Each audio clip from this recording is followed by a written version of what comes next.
Welcome to the UK OCR Community Podcast, presented by Obstacle Racing Media. Each episode, we'll be talking to race directors, elite runners, weekend warriors, and frankly, anyone else from the UK OCR scene that will talk to us. Here is your host, Alan, aka Muddy Duck. Anywhere in Chicken Town. The bloody scene is bloody sad. The bloody news is bloody bad. Oh, ladies and gentlemen, friends and acquaintances, have I got a treat for you? Nuclear Racers. Hello, James. Hello, Alan. Oh, what a good chatting to you again, James. We haven't spoken for a while. When was it I spoke the awards this year?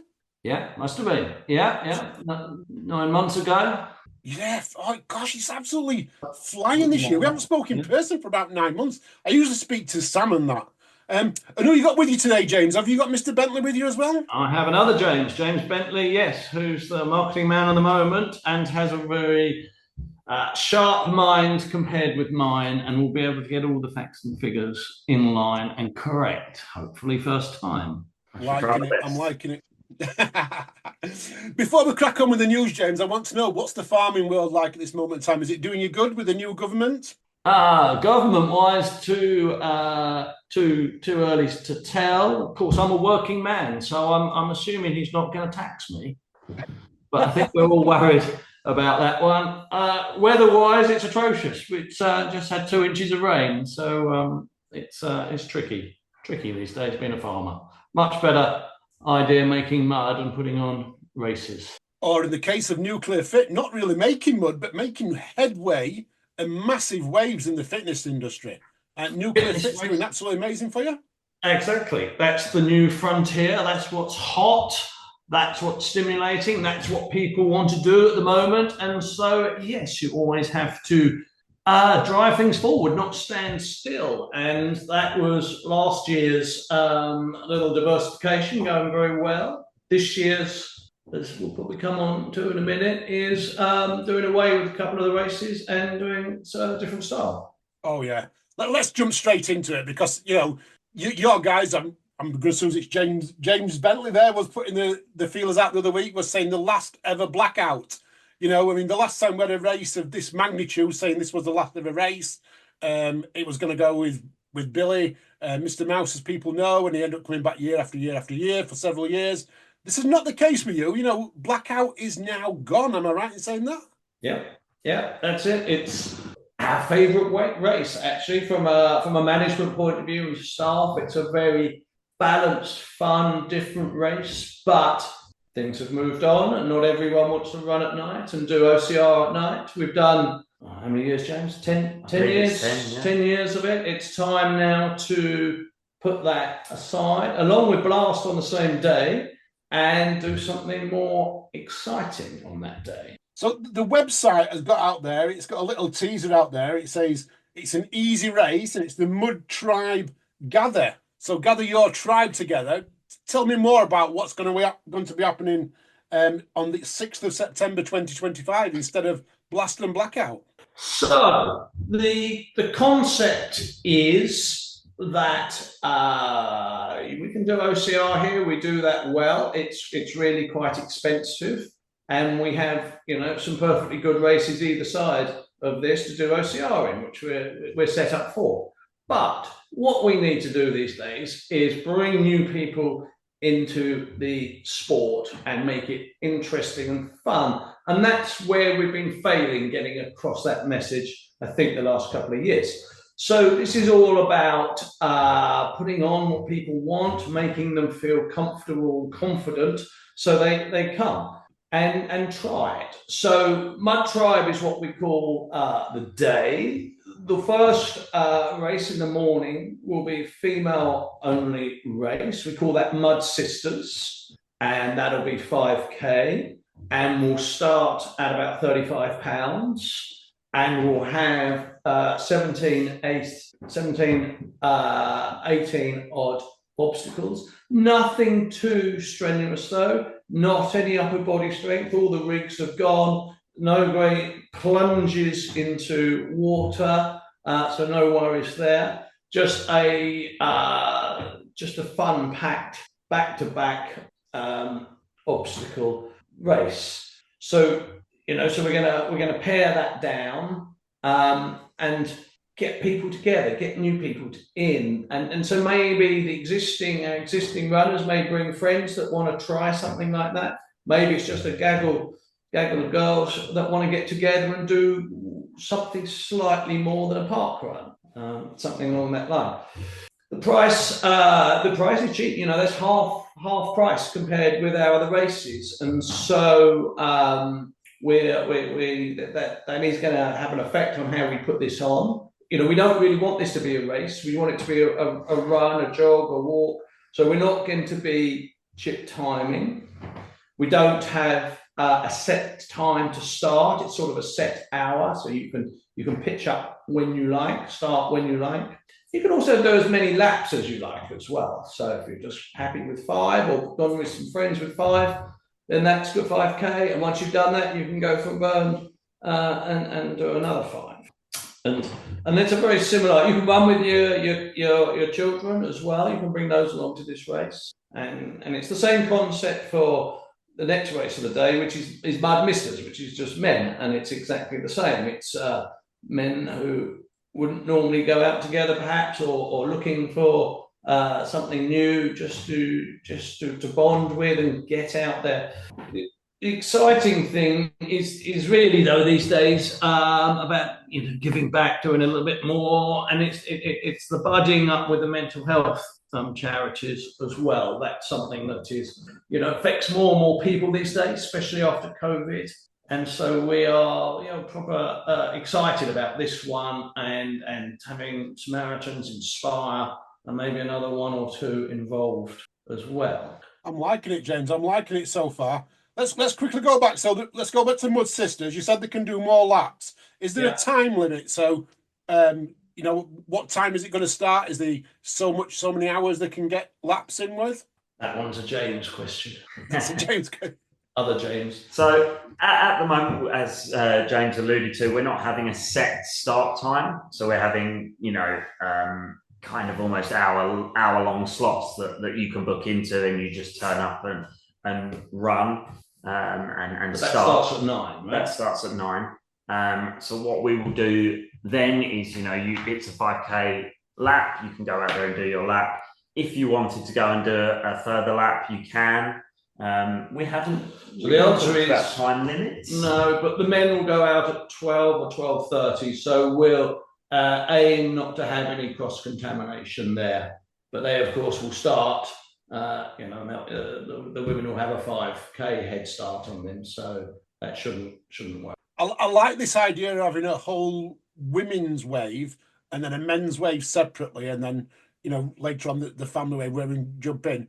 We've spoke about this quite often on the Swift Half, about how some women may feel a little bit what's the word I'm looking for? Pressurized, maybe. Pressurized and threatened by having a group of men running with them, or and things like that. I love the idea of having a women's only wave. I think it's brave. I think it's the right way to go in some instances, and giving people the options. I love the idea. I'm going to say I'm a big fan of this. And the women. I mean, that's done before. That's not unusual. The interesting one will actually be the men. I'm not sure we've ever done a men only obstacle race before. We've had people before in the nuclear family who have come to us and said, we've said, why have you tried Blackout, for example, as your first ever race? And they've said, well, I didn't feel confident. I wanted to run at night because I felt like there'd be less eyes on me, less pressure. So it does happen with men as well. Everyone expects, someone wrongly or rightly expects men to be less worrying and less caring about that sort of thing, but it's not always the case. So I think it's right to have a men's option as well for those who want to come and try it and be comfortable and not feel the pressure.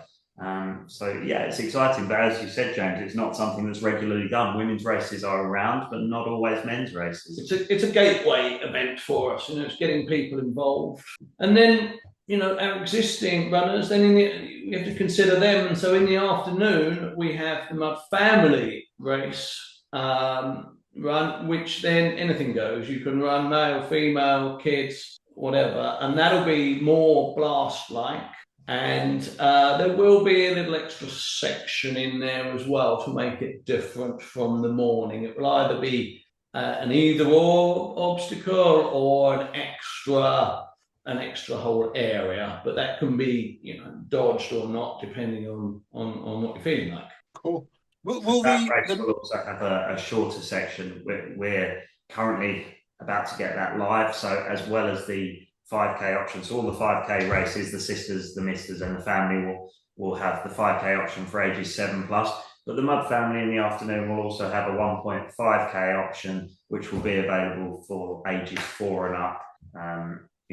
All people under 14 will need to be accompanied by an adult, but it also allows people to bring their younger racers through as well. Well, I'm liking that. Is it, so you just mentioned there that the course for the family is slightly shorter. Is it the same course and the same obstacles for the women in the morning and then the men at lunchtime? No, it's slightly longer, the course, not slightly shorter. The shorter one is for if you want to race with your younger members, i.e. between 4 and 7, you can do the 1.5. If you're 7 and older, they just run with you as normal, but you have to run with your kids. It's not like the rookies that we do where we send them out on the course by themselves. This requires an adult to run with them. And so the Mud family is 5K plus a little bit extra. All right, cool. Yeah, I like that. So are all 3 courses the same then? The 5K sections, are they all the same? Yes. Same obstacles, same mud? Yes. Yeah. Cool, fantastic. And will there be lots of mud? Because nuclear, when I used to come down all the time and that, for many, many years, it was by far one of the muddiest, if not the muddiest race going, especially, Blast was absolutely chock-a-block full of mud when you went through that muddy section in the middle. You know me, Alan. I'm better at making mud than I am growing wheat. So, yeah. You got, I don't know, say 18 obstacles. Half of those are going to be dedicated to mud. But it won't be Ebenezer style mud where you risk, being sucked in there forever. It'll be a bit more subdued than that, a bit more fun. I'm liking it. Bit cleaner as well. We're going to try for not having that black mud, but like yellow or, clay mud. So it's not so smelly. It's just pure. Bit purer. I like smelly mud. not a two shower obstacle. We're still in May of next year though. We've still got the big rush weekend. Am I right in saying that, where we've got the 6K and the 12K rush, and then the Nuclear Challenge Cup, the rookies, and everything else? Yeah, that's all staying the same. And of course, these days we have the fitness racing, Nuclear Fit and Nuclear Storm going out as well. There'll be possibly on Saturday as well as Sunday, the way those numbers are going. Storm, which is the fit without the running, without the 1K, so just pure stations, workout stations. The difference there this year will be you'll be able to run in a team. Rather than individually, so that makes it the same as fit. Oh, further innovations! I'm liking that. You always you got to keep moving forward. You never sit still, James. You never sit still. I will one day. I love seeing the pictures of you in your workshop designing some new style obstacle that's going to come out, and things like that. So, talking about new style obstacles, how did Zebedee go this year? How did it go on? Oh, that's great. That's rapidly one of my favourite ones. It's simple but correct. Everybody can do it, and you can lock around on it, and it's quite challenging actually, but it's achievable, and that's what it should be about. Not scary. Everyone has a go. Everyone screams or laughs on it, and that's what it's about, isn't it? Without a doubt, and that's what we're talking about in September's the Mud Tribe event. It being achievable.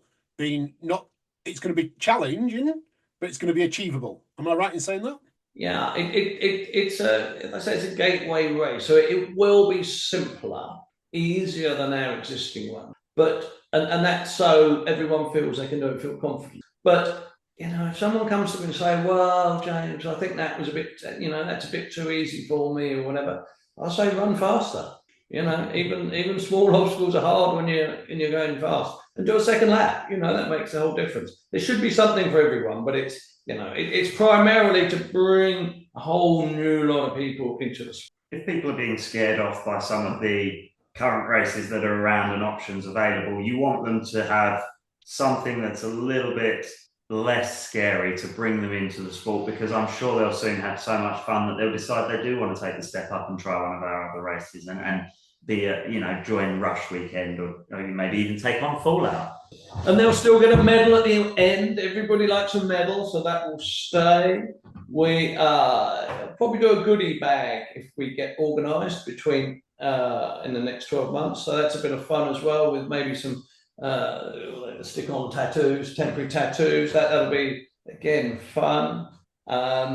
We will, because of the price, the price is cheap, but we are going to charge for parking, which is going to be controversial. Only on this event, though. The rest of the events, it will be free as normal. It'll be £5 a car, so we think that's reasonable. We think, most people come with 3 or 4 in a car, but we are connected with public transport. So we know to the overground train and the underground. At the moment, there's public transport every hour between the two, and actually we're thinking about chartering some old-fashioned Route Master buses to fill in the gap there. So it's every half hour going backwards and forwards, trying to make it easy connection into London, where our big market is. And that's part of the journey, arriving on an old-fashioned bus with a conductor. I love that idea. Like you're talking about like an old London bus, like the conductor. The red ones. Well, they're all red, aren't they? But with the bar at the back and the spiral staircase down top. But that's that's the sort of day we're after. And the sort of people we're after. That's probably just worth catching the public transport just to get on that bus alone for someone up north like me. That's.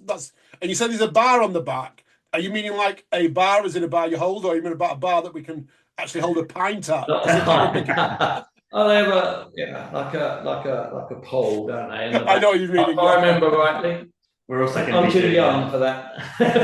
We're also going to have free bag drops still, and you'll still get photos. You'll get 2 photos with an option to buy further. So you still do get a lot included, but it's the idea is to keep the price as low as we possibly can and allow new people to come in. We talked. The merch shop will still be there as well. So if they want a T-shirt, they can buy a T-shirt. So you can add these things on if you want them. Otherwise, it's it's good value. It's good value, is what we say. One of the things we did talk about here was, if you're bringing yourself, your partner, and your 2 kids to an event that you've never done before, ticket prices now can really scare people off. If you don't know if your kids even like playing outdoors or going in the mud, paying 60, 70 quid a ticket for 4 of you, plus transport, plus food on the day, it can soon add up. And especially if you don't know if you and your children and your family are going to enjoy it. So trying to do everything we can to drive those prices down to say, come and try it. It's great fun, less of a risk because we've kept the cost down. And hopefully they will love it and they'll come back and do other events with us. And it's, without a doubt, we've talked about it being for mental health, and we have this really inspiring chap here. Well, he's been on your podcast, hasn't he, Andy, a few weeks ago with his bag of worries and sharing the weight 24/7. He's with us a lot, and that is. Honestly, just for me, it was just genuinely inspiring. He's such a good lad, and it's such a good cause, and done in such a good way. I damn near put on a race just for him, because that ticks every box as far as I'm concerned. We all need as much help as we can get these days. Without a doubt, and for our listeners, how I opened up to you all last week about my mental health problems. I talk about OCR being my saviour. It was my saviour. It can be your saviour. And I think for £36, you've hit the nail on the head here, James, because this is like £36 is nothing. You can't go to a football match for £36. You can't go to a gig for £36. Here you're going to get 2 hours minimum of fun. You're going to get muddy. You're going to have laughs. You're going to make memories that are going to last your lifetime. and you're going to get photos, you get a finisher medal. You know, if you want extra, you get extra. I love the idea. Are we going to see more nuclear striders at some of the park runs around London and a little bit further apart? Because this is the marketing area for you guys, I would have thought. Yeah, well, hopefully that's what we're trying to do, develop the market. You know, it's no secret that you know, the OCR sport has contracted, hasn't it, since 2019? And the more, and that's the problem. You know, the more involved everyone get involved.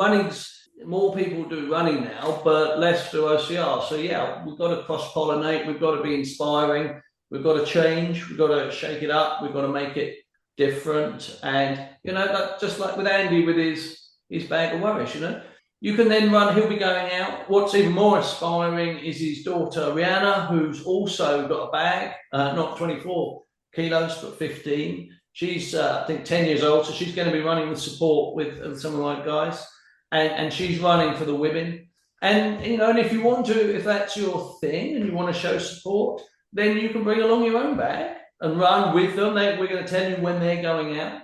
But equally, and hopefully, you might like to take their bag for, you know, a section of the race and contribute and help spread the word. Andy's trying to get a million photos, you know, with people sharing the weight basically, and acknowledging the fact that it is there for a lot of people. So he came and ran our race this weekend, and it was so encouraging to see. Yeah, it was so encouraging to see just how much conversation on course and off course it did drive. You know, people fully got on board with it and helped him. They actually shared the load, shared the weight, as he says.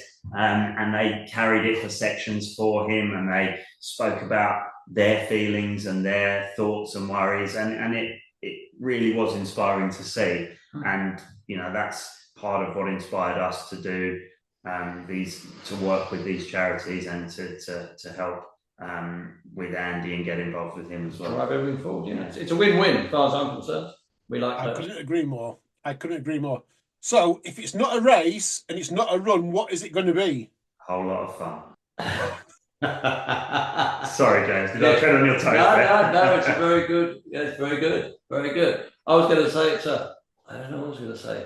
A trot or a pottering or something like that. But actually, that's much better. But yes, certainly the word race puts people off. You know, if they're first timers, maybe even run does. It's more about getting out there and having a giggle with your mates, isn't it? And then you realise you're doing it at the end of the day. You know, and that's the mud family, the nuclear family bit of what we do. You know, your mud buddies. It brings everyone together. You're all in the same. Well, literally all in the same hole together.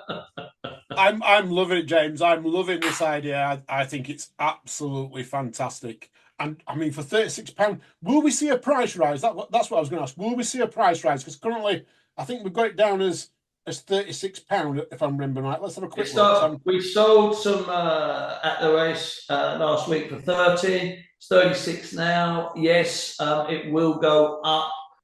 Probably max out at what did we say, James? 50-ish, 55-ish, near the race. We have to have that for calls to actions. Otherwise, we never know who's going to come to the last minute. But it will never be more than that. Maybe on race day it will, again, because numbers are actually a problem to us. You know, we need to know who we're going to get. But yeah, the whole idea is it's super good value. I'm loving it. One last thing before I let you guys go. Because it's a women's only event in the morning and a men's only event at lunchtime and children's, will we have women only marshals in the morning and men only marshals in the daytime? Good question. No, it's not going to be the Mud Sisters. It's not going to be 100% women. Of course, there are going to be some men doing, some marshalling, doing course maintenance. There's going to be me, RDing. It's not. I'm not going to be laying the law down. Who runs there, and the same with the men. But predominantly, it will be a women's race.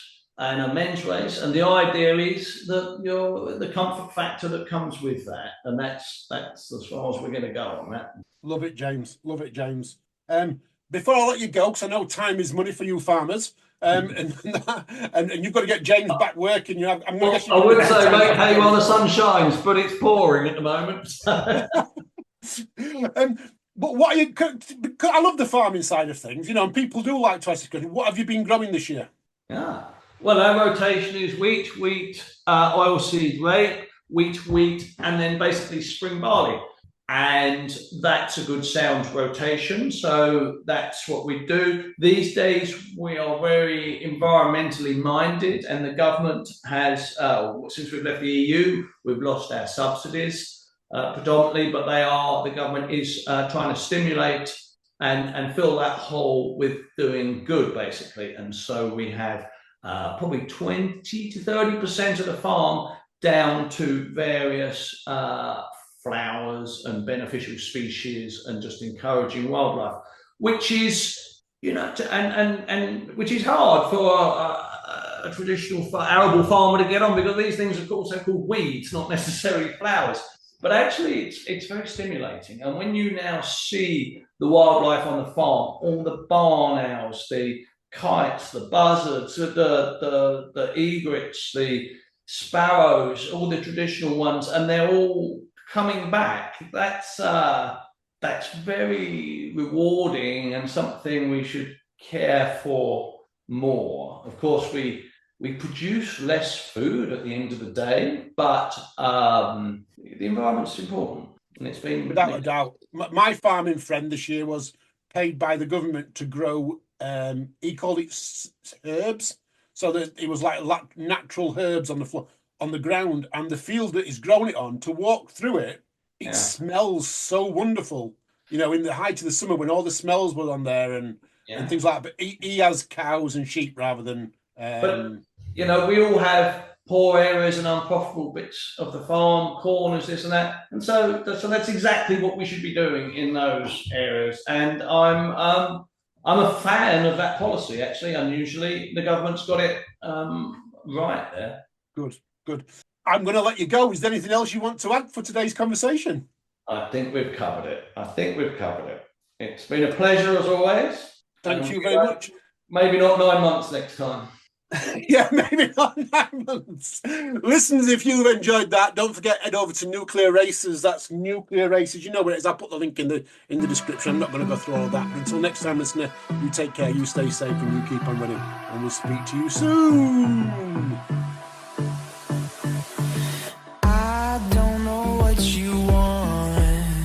Let's have a bit of fun till I downfall. My love, if you feel like I do right now.